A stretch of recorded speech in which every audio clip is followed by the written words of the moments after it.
Mr. Speaker, while we are debating the topic of financial stability and economic growth, we are also here to discuss an important piece of legislation the Senate recently passed and we will consider on the House floor this week. The House will debate Senate Joint Resolution 57, Senator Moran's legislation that offers a resolution of disapproval under the Congressional Review Act that would overturn the CFPB's onerous regulation of the indirect auto lending industry. In fact, despite being expressly prohibited from overseeing auto dealers in the Dodd-Frank financial reform law, the CFPB promulgated and issued guidance regulating the indirect auto lending industry. To make matters worse, the CFPB tried to disguise this harmful regulation by issuing it in the form of a guidance document, which does not need to go through the typical notice and comment process. This arduous regulatory scheme sought to disrupt third-party lending, especially from small community banks and credit unions in the auto loan market. The CFPB overstepped its statutory authority once again in what the agency described as an attempt to reduce discrimination in the marketplace. However, as Chairman Hensling testified before the Rules Committee yesterday, the House sent 13 letters to the CFPB questioning the rationale for the rule and science the agency used to determine that there was discrimination occurring in the marketplace. Not surprisingly, the CFPB could not point to sound science that led to this decision. In fact, new evidence shows that the CFPB's expected outcomes can be off by as much as 20%.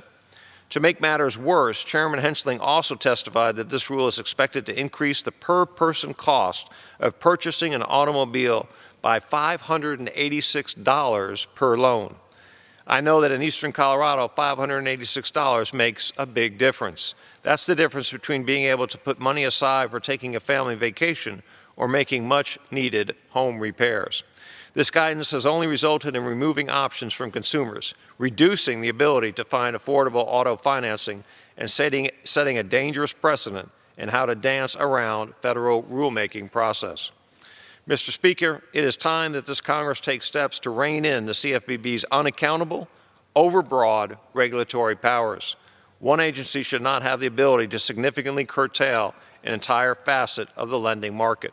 Additionally, no agency should be able to skirt formal rulemaking procedures when issuing guidance of this magnitude.